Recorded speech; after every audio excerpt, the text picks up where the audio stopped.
Nah, terus hubungannya dakwah gimana? Loh, memang dakwah ini cuma ngajak ke masjid. Dakwah betul. ini memang cuma ngajak ke majelis taklim. Tidak dong, dakwah juga adalah mengajak masyarakat untuk ke pasar. Nah, pasar dulu memang yang disebut pasar ya pasarnya tradisional zaman dulu. Dagang langsung pecel lele, bebek goreng, bebek utuh, ayam goreng, ayam mentah, sayur. Ya, Iya, tapi kan pasar uang juga merupakan pasar juga kan. Jadi kalau kita ngajak dakwah ke arah sana kan bagus-bagus aja gitu. Itu dakwah juga, bukan berarti bukan dakwah, itu dakwah juga. oke. Gitu Bu Oke. Ayu.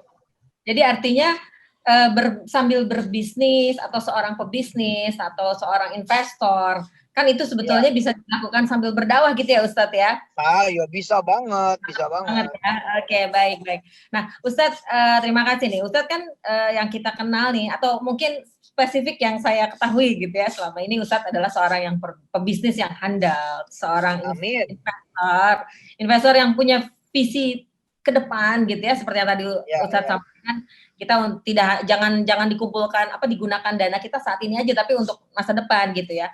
Nah, Yap. kolaborasi ketiga ini kan saya sangat lihat itu di diri Ustadz nih Ustadz. Jadi sebagai seorang pebisnis, seorang yang sangat Iya, concern pada investasi, iya, khususnya iya, investasi iya, syariah ke depan gitu, dan juga iya. pendakwah.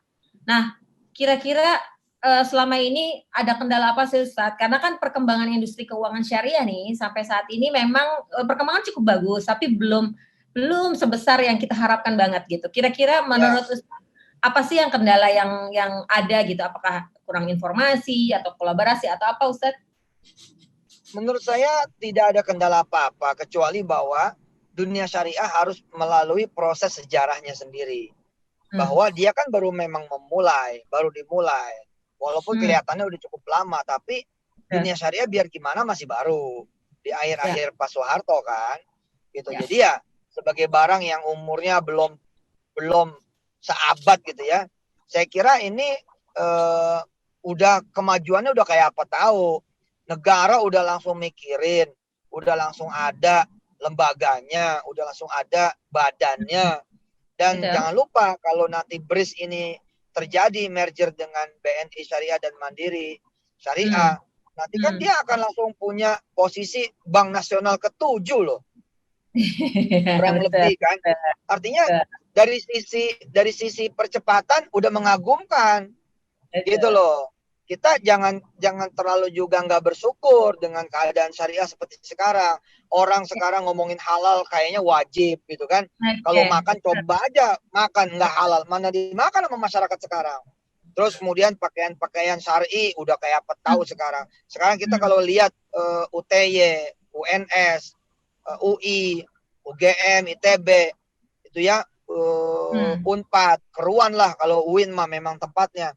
Tapi kayak Unsri misalnya atau UNER ya, ITS ya, itu semua mahasiswa-mahasiswinya Allah dekat kayaknya ke agama gitu kan. Itu suatu lompatan juga gitu loh di negeri ini. Jadi jangan sampai kita kehilangan rasa syukur Ya, dengan menafikan keberhasilan-keberhasilan seperti itu. Makanya acara seperti BIK ya BIK ya, hari ini tuh sangat bagus itu loh. Untuk ya, ngatasin juga bukan kendala, tapi untuk ada percepatan gitu kan. Ada ya. percepatan gitu. Keren Supaya kok Mbak. informasinya nyampe ke masyarakat gitu ya Ustadz. Iya, artinya kita harus terus melakukan memang Betul. eh, apa namanya edukasi ke masyarakat gitu. Jangan jangan jangan berhenti-berhenti, jangan putus-putus gitu. Nah, ini Ya, kan ya. angin segar baru nih buat dunia investasi Betul, syariah betul, juga kan betul. ketika harga saham BRIS naik gitu loh. Tadi pagi sempat 1.500 saya intip-intip tuh. Sekarang udah turun lagi nih 1.300. Jadi Kayaknya menarik ya Ustadz besok bakalan keren nih Bu Ayu. Besok. gitu Kenapa ya. coba besok bakalan keren tahu nggak? Kenapa tuh Ustadz? Besok BRIS ini akan pasang iklan kan. Besok Oh. soal merger syariah bakal masang iklan loh. Nah, biasanya pagi-pagi tuh rame tuh Bu Ayu kalau mau ngelepas besok tuh Bu Oh. Ayu. Wah, nih Ustadz udah karena sudah menggeluti pasar modal udah cukup lama ya Ustadz ya. Jadi kayaknya udah Iyalah. banget Ini nih. ilmu yang bodoh kalau kita nggak menguasai. Kenapa? Kita semua naruh di bank. Bank naruh di aset manajemen. Kita semua ikut asuransi. Asuransi naruh di aset manajemen. Lah, kita yang punya duit kok diurusin sama orang gitu loh. Ini kan salah. Mestinya kan kita yang ngurusin diri kita sendiri kan gitu. Nah, ini menarik pengetahuan nih. akan hal ini yang saya gregetan gitu kan untuk ngajarin kepada adik-adik kita, anak-anak kita, keluarga kita, teman-teman kita seluas-luasnya. Ayo belajar buka rekening aja dulu, belajar nambah, belajar top up. Nanti ada power of compoundingnya di sana, ya kan? Jangan diambil tiap bulan terus naik gitu kan. Yang sekarang nih, yang pada untung di BRIS, jangan diambil semua. Tenang, sabar. Perjalanan belum selesai. Jangan sampai kita nggak ada di dalam tubuhnya bank terbesar bahkan di dunia gitu kan. Insya Allah gitu loh. Keren kan? Jadi jangan diambil semua buat teman-teman yang punya saham di BRIS, ya jangan diambil semua. Sisakanlah sejarah bahwa kita ada di sana menemani perjalanan dunia syariah sehingga bisa menjadi bank terbesar juga hitungannya. 300 triliun bukan bank kecil loh. Iya. Iya loh. Oh, keren kan, apalagi nanti 2024. Nanti 2024 akan saya sempurnakan gitu. Saya nggak bilang apa-apa, pokoknya saya akan sempurnakan. Gitu. Baik Ustadz.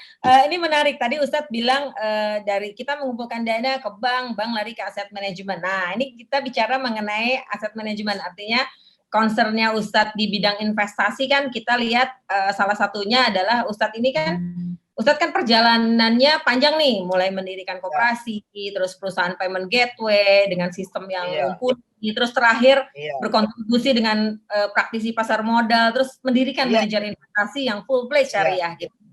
Apa sih yang mendasari dan alasannya Ustadz, termasuk juga harapan Ustadz dengan menjalankan ini semua gitu loh? Ujungnya ada emission. Saya berdoa Bu Ayu, saya berdoa kepada Allah agar saya bisa menjadi lokomotif, ya, bisa menjadi kepala gerbong, bisa menjadi imam. Kan bukankah ini doanya orang-orang tua kita kan? Rabbana hablana min azwajina wa dzurriyyatina qurrata a'yun waj'alna lil muttaqina imama. Ya, jadi saya ingin merealisasikan mimpi-mimpi itu, doa-doa itu dari orang tua bahwa ya ayo kita harus ngelit umat, harus mimpin umat. Tentu kita nggak mungkin nyeburin umat ke jurang. Nggak mungkin kita nyeburin umat ke lembah. Yang kemudian lembah itu hitam, kelam, gelap, merugikan, membangkrutkan gitu kan, membinasakan. Enggak. Kita akan memimpin umat gitu kan, berdiri di atas ya dalam posisi mulia, terhormat. Jadi lebih pada keinginan berkontribusi sih Bu Ayu, bagaimana kemudian membuatnya miskin menjadi kaya, yang kurang menjadi cukup. Dan saya gregetan gitu kan dengan duit umat yang banyak, yang banyak juga ditipunya oleh orang-orang. Kalau udah kena ditipu triliun gitu loh. Makanya saya juga mengkritisi umat kan, lo mah payah sih, giliran ada yang benar, justru itu yang benar yang lo bilang penipu. Gimana sih?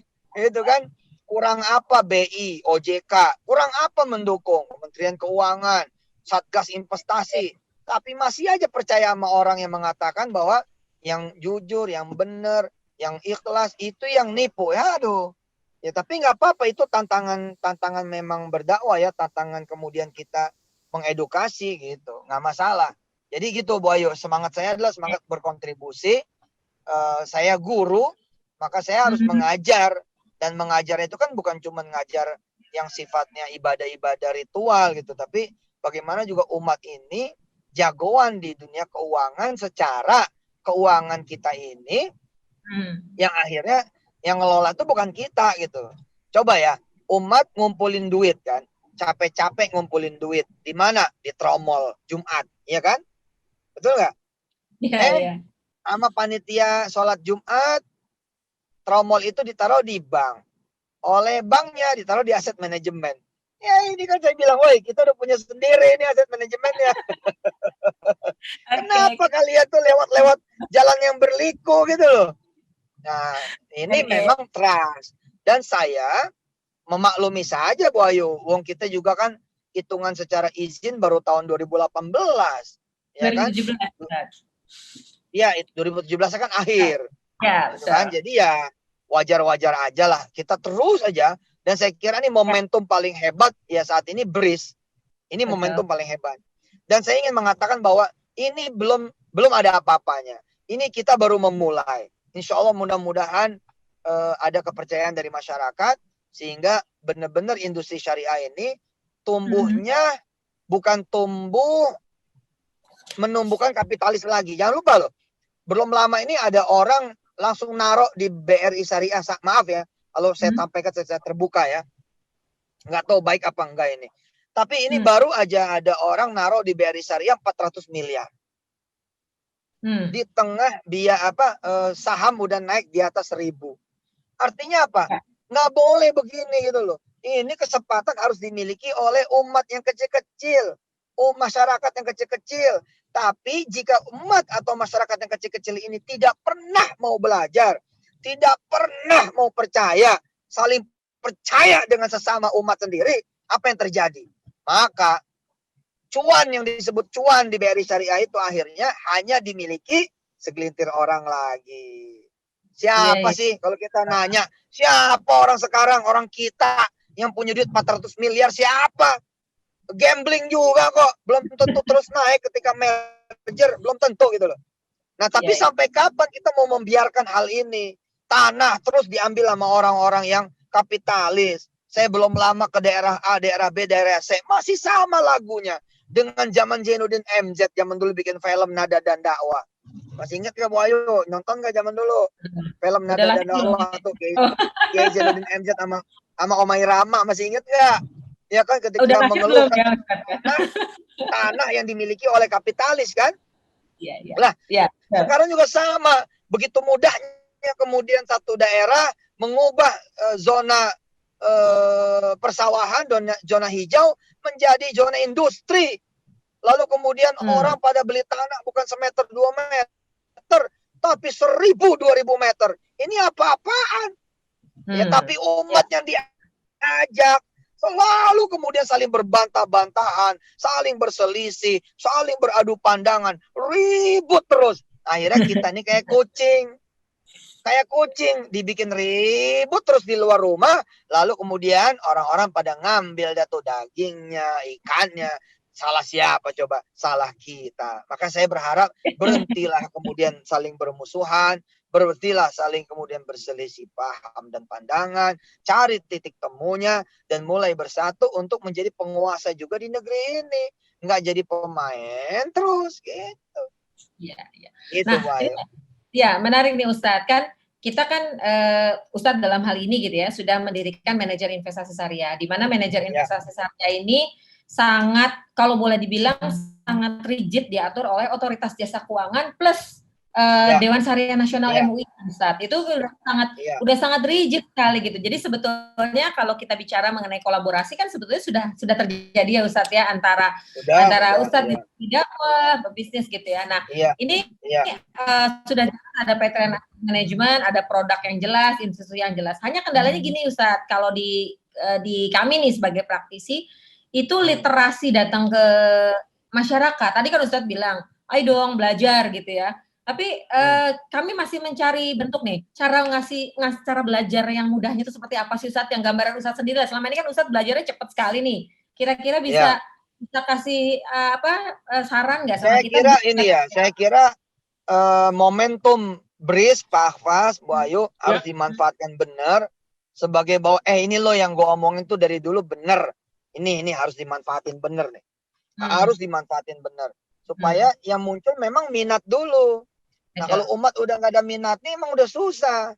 Munculin minatnya dulu. Kalau udah masalah minat tuh beres, entah soal cara mah gampang gitu. Kan ini mungkin pertanyaannya begini Ustadz, di area bisnis. Di area bisnis nih Ustadz, sekarang bahas di area bisnis. Apa saran Ustadz kepada masyarakat yang sekarang ini ingin jadi entrepreneur nih Ustadz? Dan khususnya di kondisi pandemi. Apa sih saran Ustadz? Ya, saran saya sih gini. Nyari imam tuh susah. Nyari leader tuh susah. Ya, bukan berarti saya pengen jadi imam saudara, leader saudara. Tapi emang yang paling gampang kita ngikut. Yang paling gampang kita ngikut. Contoh misalkan gini. Amerika misalkan susah kita lawan. Amerika, Cina misalkan Cina susah kita lawan. Dia ngebutnya minta ampun. Kita nggak bisa. Ya udah kalau emang nggak bisa, kita nyantol di gerbongnya. Kira-kira begitu. Ini filosofi ya. Filosofi ya. Bukan berarti saya Amerika atau saya enggak, ini filosofi. Artinya carilah siapa gitu. Nah, di sini kan sudah ada Bu Ayu, ada Pak Ahfaz, ada saya jika dipercaya dengan izin Allah. Wes jangan mikir gitu loh. Ya ayo bismillah. Gak mungkin kita mencelakakan perusahaan kita sendiri, kemudian bangsa kita sendiri, negeri kita sendiri. Kita bangun saling percaya satu sama lain. Insya Allah kemudian muncul keberkahan dan rahmat dari Allah Subhanahu Wa Taala. Saya masih lanjut nih ya, nyapa juga Emma Sunangsi, ada Pak Asep, Asep SA, apa kabar Pak Asep? Masya Allah. Ada Marwat Marhelo, ini kalender apa Pak Marwat? Oke, siapa lagi di sini? Ada Bahariani. Saya seneng loh, ini banyak pedagang-pedagang loh. Ini ada Bahariani tuh, di warungnya juga nih Bahariani. Ada Warsi Lestari, Tari, apa kabar Tari? Masya Allah. Ada Aco Aksa. Di mana nih Aco, di kamar ya? Ada Johan Rio, Menteri Johan. Ada Samsul Hidayat. Siapa lagi nih? Ada Abdul Rosid. Wah, ini masih pada muda tapi udah punya apa kemauan untuk belajar tentang saham. Mantap. Permata Kardian, Wahyu Tri Yuliantoro. Wah, keren. Banyak minat. Keren ini anak muda loh ini. Ada Ranu. Wah. Jadi nasihatnya kan lebih, pokoknya harus tetap ikhtiar, tidak menyerah. Ya, gitu ya Ustaz. Betul. Betul. Kita juga gitu. Kita selaku pelaku bisnisnya jangan baper juga. Kan dakwah kan begitu. Dakwah nggak kena sekali, 2 kali. Nggak kena 2 kali, 3 kali, dan terus aja gitu. Ya. Wah, ini ada yang namanya bagus nih. Marihot Raja Simar Mata. Kepri. Wah, keren namanya. Ada Mas David Sugianto. Bambang Rustoyo. Pak Bambang, apa kabar? Ada Ricardo Pratama. Woi, anak muda ini. Top ini. Bapak Ibu peserta live Zoom ini mungkin kami persilahkan kalau memang ada pertanyaan silakan ditulis di kolom chat, nanti kita akan bacakan untuk kita bisa tanyakan kepada Ustadz Yusuf Mansur gitu. Wah, ya saya kelihatannya nggak bisa nggak bisa lama-lama nih. Boleh sekitar 30 menit. Saya minta waktunya. Masih bisa 30 menit. Cukup dulu. Gitu. Baik. Sama Bu Ayu aja. Kita berdoa aja, kita berdoa. Ya, kita berdoa mudah-mudahan teman-teman yang ikut Zoom hari ini bisa menjadi pemain saham terbesar bukan cuma di Indonesia, tapi di dunia. Amin. Ya, amin. Bukan cuma menjadi investor di Indonesia tapi di dunia. Nah, syaratnya adalah mau terus belajar dan terus aja berusaha insya Allah. Yuk mari kita berdoa, kita sama-sama membaca suratul Fatihah. Mudah-mudahan apa yang kita ikhtiarkan berhasil, dan jangan lupa perjuangan kita hari ini adalah perjuangan sejarah.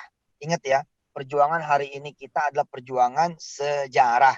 Sesungguhnya nggak berhasilnya kita pun saja hari ini mah udah berhasil. Kenapa? Karena kita bicaranya adalah bicara sejarah. Kita harus mewarisi kepada anak turunan kita bahwa di episode kita pernah saya dan kita semua sebagai orang-orang tua kalian, begitu kata kita kepada anak kita, berjuang untuk agamanya Allah, berjuang untuk ekonomi syariah, berjuang untuk umat, bahkan berjuang untuk negeri ini yang notabene bukan cuma umat Islam. Hari ini Bu Ayu, saya 1000% yakin pembeli BRI Syariah bukan cuma Muslim. Percaya nggak? Percaya nggak? Iya, percaya Ustaz. Pembeli BRI Syariah bukan cuma Muslim, tapi ada orang Nasrani di sana, ada orang Katolik, Kristen, ada orang Buddha, ada orang Hindu, bahkan ada yang tidak beragama, ada yang kemudian penganut kepercayaan masing-masing. Nah, kalau udah begitu ceritanya, berarti kan kita sedang tidak berbuat hanya untuk Islam. Kita sedang berbuat juga untuk negeri yang kita cintai, yang siapapun boleh mengambil keuntungan dari hadirnya Islam di bumi pertiwi yang indah ini. Boleh semuanya memetik keuntungan dari Islam yang hadir di bumi Nusantara ini. Boleh semuanya hadir, boleh semuanya ikutan, menikmati semua keuntungan. Cuman yang harus menjadi pertanyaan adalah, masa kita yang punya agama, lalu kita tidak punya keuntungan sendiri? Tandanya apa? Kita nggak mau belajar, nggak mau mikir, dan tidak mau berusaha. ala hadhihi niyyah wa likulli niyyatin salihah wa ila hadrati habibina wa syafi'ina wa qurrati a'yunina maulana Muhammadin sallallahu alaihi wasallam. Al-Fatihah. A'udzu billahi minasyaitonir rajim. Bismillahirrahmanirrahim. Alhamdulillahi rabbil alamin. Ar-Rahmanir Rahim. Maliki yaumiddin. Iyyaka na'budu wa iyyaka nasta'in.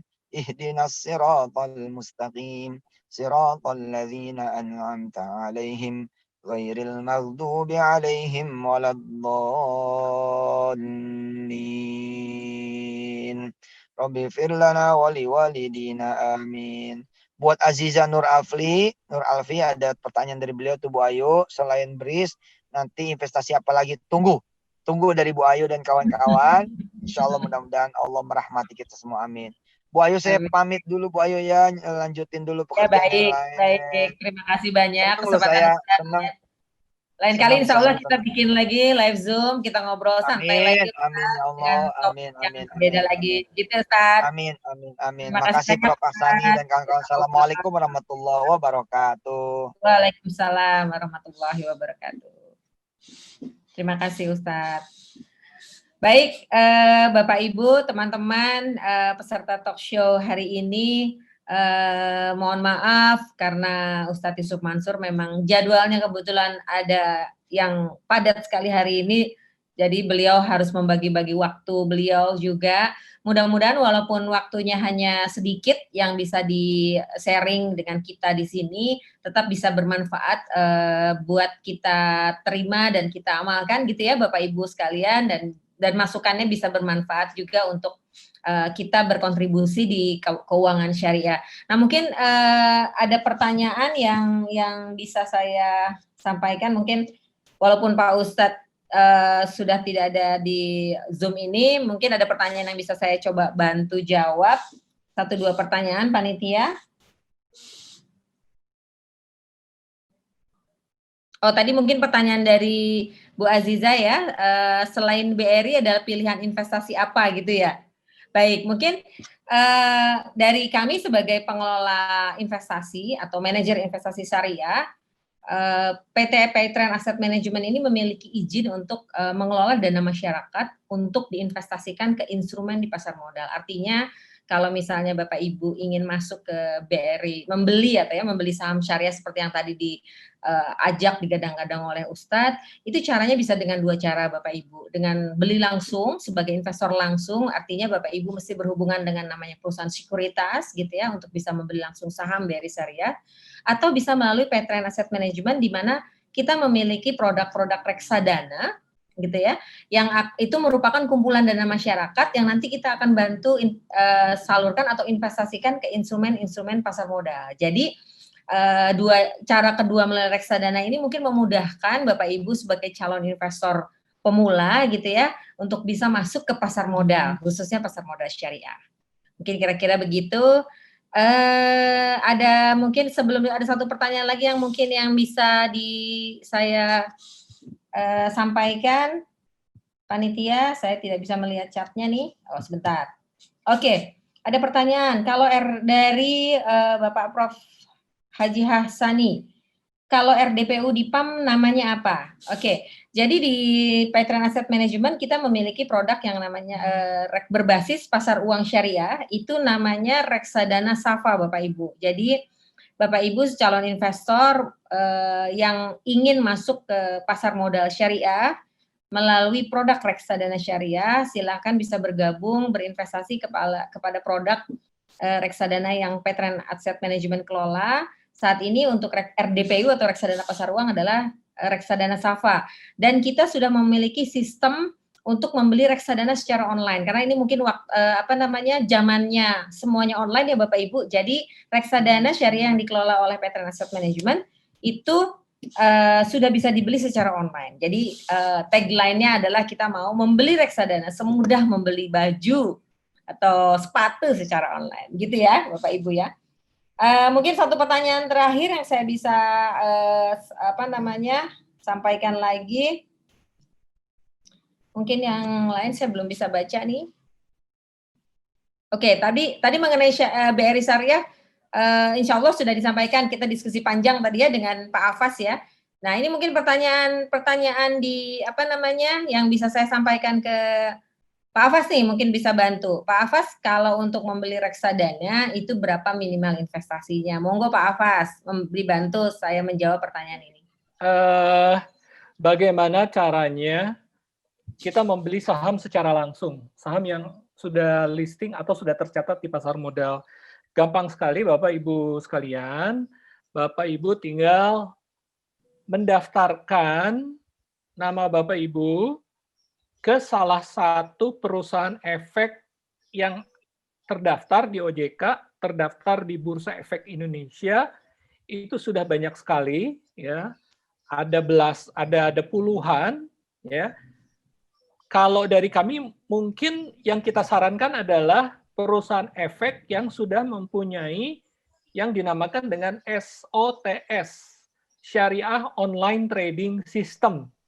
Itu jadi kalau beli langsung ya, Pak Hafaz ya, kalau mau beli ya, saham kalau beli langsung.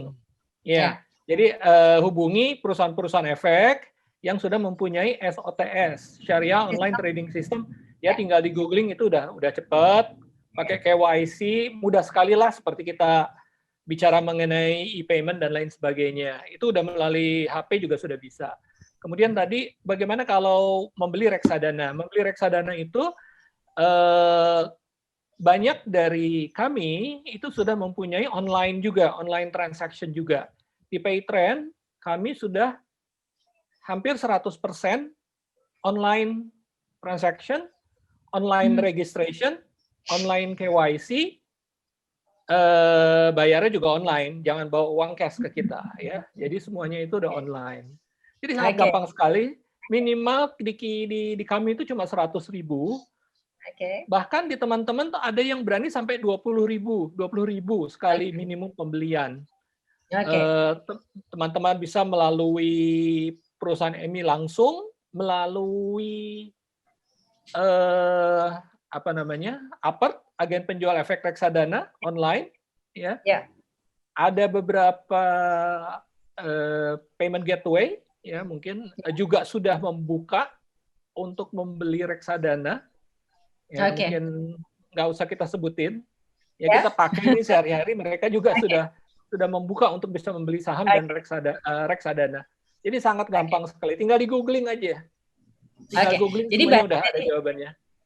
Jadi caranya tetap kayak tadi dua ya Pak Hafaz ya. Jadi kalau kita mau masuk nih saham BRI Syariah contohnya, karena saham sebetulnya di bursa itu kan banyak ya Pak Hafaz ya, yang masuk ke dalam daftar efek syariah pun banyak juga gitu. Jadi mungkin separuh dari saham-saham yang listing di bursa efek itu sebetulnya sudah masuk ke daftar efek syariah. Nah, tapi kita mungkin bicara mengenai BRI Syariah yang sekarang lagi jadi trending topik gitu ya. Jadi caranya kan bisa dua ya Pak Yaf. Jadi kita beli langsung gitu ya melalui sistem online trading sahamnya perusahaan sekuritas gitu ya yang penyedia SOTS tadi, atau melalui reksadana yang berbasis saham syariah gitu ya Pak Hafaz ya. Jadi dua-duanya itu bisa dua alternatif itu bisa diambil oleh Bapak Ibu atau teman-teman yang mau. Iya. Betul Bu Ayu, kurang lebih seperti itu. Apabila Bapak Ibu ingin membeli saham BRI Syariah secara langsung di pasar modal, maka tinggal googling perusahaan efek yang mempunyai sistem syariah online trading system. Kenapa harus kita memilih SOTS? Karena SOTS itu membatasi atau memberikan filter kepada kita semua mana saham syariah yang bisa kita beli. Tetapi kalau Bapak Ibu prefer juga online trading system biasa, juga tidak apa-apa. Bapak Ibu bisa beli saham dari 700 lebih saham yang tercatat di Bursa Efek, itu ada 400 lebih saham yang berkategori syariah compliant. Jadi pemilihannya itu cukup banyak, ya. Nah, cukup banyak. Jadi bukan hanya BRI Syariah, tetapi banyak juga beberapa atau banyak saham yang syariah compliant tadi.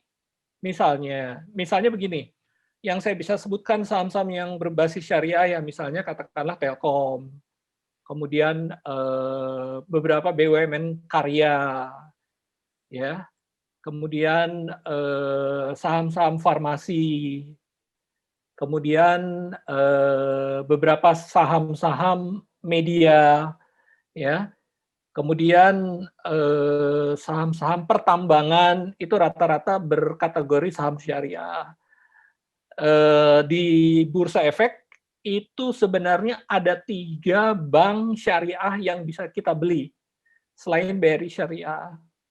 BRI Syariah, kemudian BTPN Syariah, dan Panin Dubai Syariah. Ya. Tapi kalau yang lagi rame sekarang sih BRI Syariah, karena ada corporate action.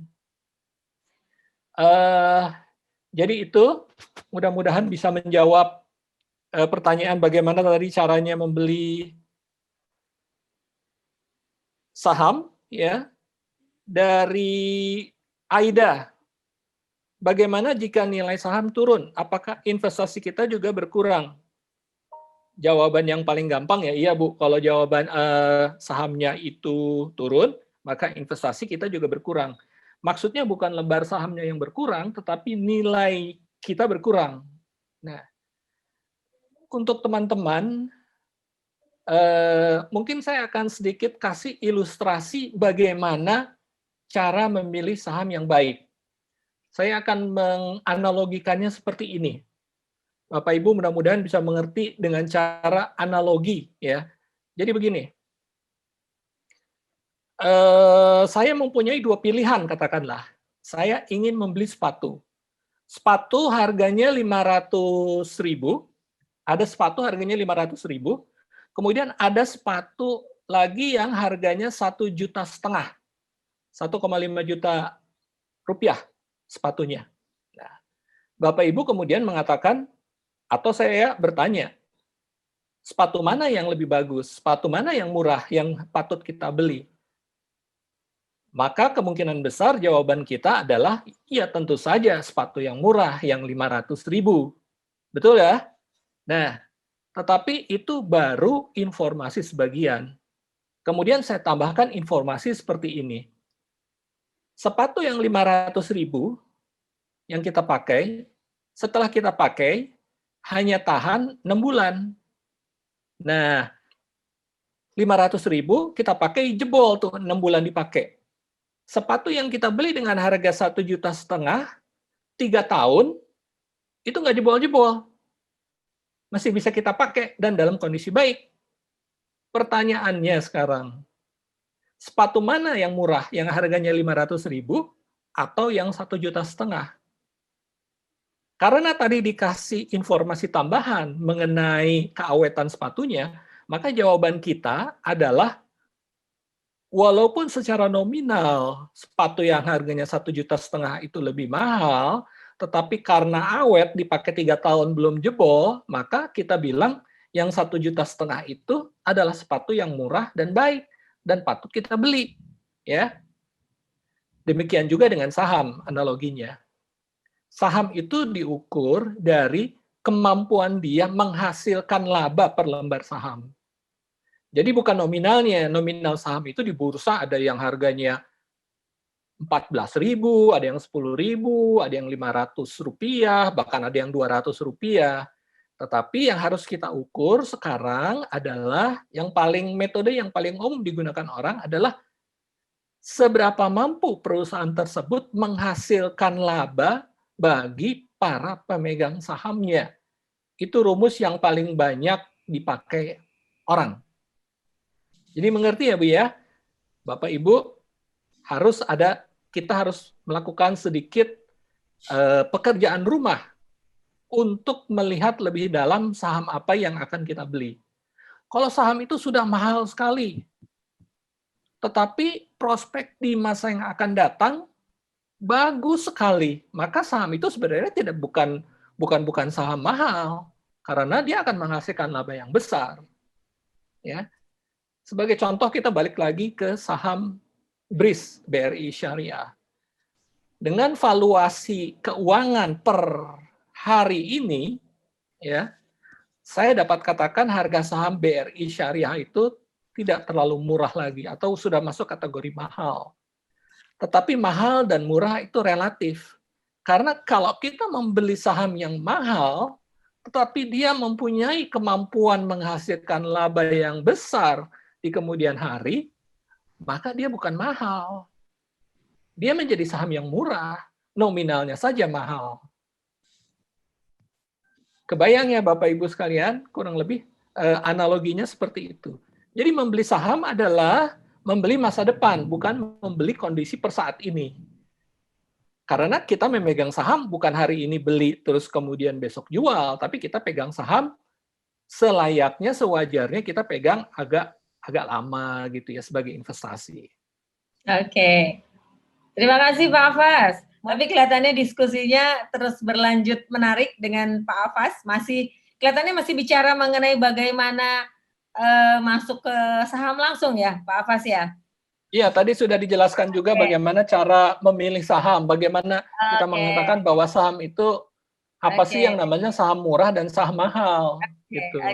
Baik, nah kalau kita bicara mengenai investasi di pasar modal kan sebetulnya memang tidak harus nyemplung atau beli langsung di saham ya Pak Hafaz ya. Ini ada yang komen nih, aduh berani apa nggak berani nih beli saham gitu. Jadi alternatifnya balik lagi Bapak Ibu, kalau kita mau masuk ke pasar modal, khususnya yang pasar modal syariah ya, silakan Bapak Ibu beli langsung saham syariah yang ada di bursa, yang masuk ke daftar efek syariah, atau Bapak Ibu bisa masuk beli reksadana yang isinya berbasis saham syariah. Jadi di dalam reksadana itu ibaratnya seperti menabung dengan investasi yang kecil. Nanti reksadana ini akan dikelola oleh pengelola investasi yang memang pengalaman dan pekerjaannya di area menganalisa, menginvestasikan instrumen-instrumen di pasar modal. Nah, kan kalau ada pertanyaan lagi nih, gimana tekniknya untuk kita yang punya budget terbatas namun ingin investasi. Nah, tadi Bapak Ibu, investasi di membeli saham langsung sekarang nilai investasinya sudah kecil juga gitu ya Pak Hafaz ya. Kalau nggak salah mulai 1 juta rupiah sudah mulai bisa membuka rekening efek gitu loh untuk membeli saham. Tapi perlu diperhatikan juga Bapak Ibu, dengan 1 juta rupiah itu kita bisa beli saham apa tuh gitu kan. Nah, sedangkan mau masuk ke reksadana itu minimal investasi hanya 100.000 rupiah. Kadang-kadang tadi Pak Hafaz bilang ada yang 20.000 rupiah. Dimana kalau bedanya ke reksadana, kita percayakan kepada pengelola investasi yang memilihkan saham-saham apa yang menarik untuk masuk ke reksadana yang kita pilih gitu. Jadi pilihannya tetap selalu 2. Kalau memang belum bisa masuk, untuk belum berani, saham apa nih yang bagus? Oke, kita taunya hanya BRI Syariah, kita beli saham BRI Syariah aja, selebihnya kita beli reksadana yang berbasis saham syariah misalnya. Seperti itu ya Pak Hafaz ya, kira-kira ya Pak. Kurang lebih. Oke, baik. Nanti ini ada pertanyaan yang mungkin ada beberapa yang menanyakan, walaupun sebetulnya tidak terlalu berkaitan dengan kita. Dari Bapak atau Ibu nih, Mbak Wahyu Tri Yuliantoro, Pak, Bapak ya mestinya ya. Kami dulu ikut beli BRI Syariah mungkin ya, itu via Kopindo. Cara lihat perkembangannya bagaimana? Karena kami masih bingung. Oke, baik. Bapak Ibu, teman-teman sekalian, peserta talk show hari ini perlu kami informasikan, PT Paitran Asset Management dengan Kopindo itu berbeda entity perusahaan. Jadi persamaan dari kami adalah kami dimiliki sama-sama oleh Ustadz Yusuf Mansur. Tapi dari sisi bisnis betul-betul berbeda. Kopindo adalah berbisnis di koperasi, di mana koperasi juga bisa membantu mengelola dana Bapak Ibu. Sedangkan kalau Paitran Asset Management, kita pengelola investasi yang berada di bawah OJK Pasar Modal gitu ya, dan kita mengelola dana investasi masyarakat melalui produk yang dinamakan reksadana. Kebetulan karena kita adalah manajer investasi syariah, maka produknya adalah produk reksadana syariah. Jadi mohon maaf mungkin untuk yang dengan investasi di Kopindo bisa ditanyakan langsung ke Kopindonya Bapak Ibu gitu. Apalagi mungkin sekarang harganya lagi menarik ya BRI Syariahnya, mungkin boleh ditanyakan langsung gitu ya. Baik, selanjutnya bagaimana dari Ibu atau Bapak, saya kata Ibu Aida, bagaimana jika nilai saham turun, apakah investasi kita juga berkurang?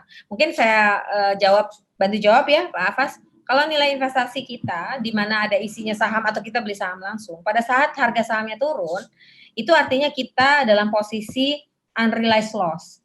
Itu belum belum langsung kita mengalami kerugian kalau kita tidak menjual sahamnya pada saat kita rugi, tetapi tetap kalau potensi untuk menjadi ada gainnya tetap ada. Jadi artinya tidak selalu langsung menjadi kerugian karena itu masih ada dan on paper gitu, di atas kertas gitu ya. Jadi kalau kita tidak realisasikan, tentunya itu tidak memberikan kerugian saat itu. Jadi kita bisa tunggu misalnya harga sahamnya atau harga dari, kalau reksadana namanya NAB reksadana, itu bisa bergerak naik lagi gitu. Baik, mungkin pertanyaan terakhir. Dari Pak Mujianto di Madiun, bocorannya Bu Ayu, Petren Asset Management mau launching produk baru kah? Nah, ini mungkin saya serahkan Pak Afas. Pak Afas, PT Petren Asset Management selanjutnya mungkin semester 1 tahun depan gitu ya, kira-kira mau launching produk apa nih Pak? Sebagai penutup pertanyaan mungkin? Iya, terima kasih pertanyaannya Bapak dari Madiun tadi.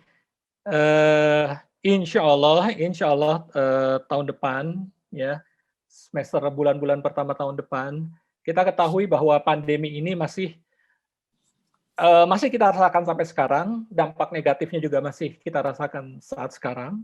Tetapi Bapak Ibu sekalian, percayalah, segala sesuatu itu akan ada akhirnya. Vaksin ditemukan, obat ditemukan, pemulihan ekonomi akan terus berlanjut, UKM akan terus bisa survive, kita akan survive sebagai human being, sebagai manusia, kita akan survive bagaimanapun caranya. Dan itu pasti kita akan menemukan opportunity lagi. Kita berbicara sejarah Bapak Ibu, ya. Tolong ingat sejarah. Tahun 98 kita terpuruk. Tahun 2000 kita terpuruk, ada mini krisis. Tahun 2005 ada mini krisis. Tahun 2008 ketika terjadi subprime mortgage crisis di Amerika, itu terpuruk lagi dunia. Kondisinya yang menyebabkannya itu berbeda-beda, ya. 98 mungkin politik, 2008 karena perumahan, karena bubble, dan lain sebagainya. Tetapi kalau kita lihat sejarah, dan sejarah itu selalu berulang, orang yang membeli dan berinvestasi pada masa krisis yang lagi dalam-dalamnya, itu untungnya luar biasa, Bu Ayu. Yang beli saham pada tahun 2008, dalam kurun waktu kurang dari 1 tahun, itu balik lagi 100%. Ya. Jadi, tahun depan kita harapkan ini pandemi ini udah selesai lah. Kita bosan juga pakai masker terus, ya mudah-mudahan kita bisa divaksinasi ya.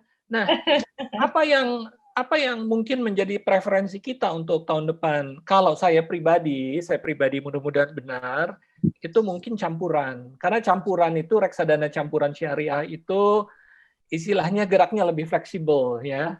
Jadi kalau saham lagi turun, kita bisa pergi ke reksadana pasar uang atau instrumen pasar uang. Kalau saham lagi bagus, kita bisa switch ke saham lagi. Bahkan dimungkinkan juga sebenarnya bahwa MI Syariah bisa membuat reksadana syariah berbasis efek luar negeri, Bapak Ibu. Jadi 100% bisa diinvestasikan di efek luar negeri. Bapak Ibu, saya kasih contoh nih. Kita sekarang lagi ngapain sih? Kita sedang melakukan tatap muka melalui software yang namanya Zoom. Ya. Tahu dong Zoom apa? Ya kita lagi pakai sekarang. Tahu nggak harga Zoom udah naik berapa? Dari bulan Maret sampai hari ini, saham Zoom sudah naik sekitar 7-8 kali lipat. Kenapa itu saham harganya bisa naik 7-8 kali lipat? Ya gara-gara kita juga pakai Zoom gitu ya. Nah, jadi sebenarnya banyak sekali kemungkinan di pasar modal. Yang kita perlu lengkapin di sini adalah ilmu dan belajar, kemauan kita untuk belajar, kemauan kita untuk membaca. Itu. Oke. Nah, ini jadi makin menarik nih. Mudah-mudahan kayaknya kita mesti buat talk show lagi bicara ke depan lebih detail mengenai reksadana gitu ya Pak Afas ya. Mungkin ada Bapak Ibu, teman-teman yang peserta live Zoom hari ini mungkin boleh bisa memberikan masukan, saran untuk kegiatan di Petrén Asset Management atau platform edukasi kita, Master Academy, kira-kira live talk atau Zoom apa yang menarik yang ingin diagendakan oleh Bapak Ibu dan teman-teman sekalian. Nanti kita bikin diskusi yang lebih menarik lagi dan lebih fokus nih Pak Afas. Kelihatannya kan bocoran tadi kita mau punya reksadana campuran. Kalau saya bilangnya reksadana campuran itu reksadana yang tahan kondisi gitu. Kalau lagi badainya nggak bagus di pasar saham, manajer investasi yang mengelola reksadana campuran bisa switch ke sukuk gitu ya. Gitu. Jadi bocoran ini jadi topik menarik nih. Mudah-mudahan ini bisa jadi bahan juga untuk diskusi kita lebih lanjut di talk show berikutnya. Gitu Pak Afas. Baik, mungkin karena waktu juga yang mengharuskan kita menyelesaikan live talk acara sore hari ini, siang menjelang sore hari ini, Bapak Ibu sekalian. Terima kasih banyak. Sebelum saya tutup, kami informasikan kembali bahwa acara talk show ini diselenggarakan oleh Petrén Asset Management, manajer investasi syariah pertama di Indonesia, didukung oleh platform edukasi Master Academy dalam partisipasi kami dalam pameran virtual Bulan Inklusi Keuangan 2020 yang diselenggarakan oleh Otoritas Jasa Keuangan. Mudah-mudahan topik ini bisa bermanfaat buat Bapak Ibu. Kita bisa ketemu lagi di agenda atau jadwal selanjutnya. Silakan dipantau terus booth virtual kami di pameran virtual BIK 2020. Bapak bisa masuk ke websitenya, nanti di sana ada booth virtual dari Petrén Asset Management. Baik, demikian acara saya tutup. Subhanakallahumma wa bihamdika asyhadu an la ilaha illa anta astaghfiruka wa atubu ilaik. Assalamualaikum warahmatullahi wabarakatuh. Terima kasih Bapak Ibu. Waalaikumsalam warahmatullahi wabarakatuh.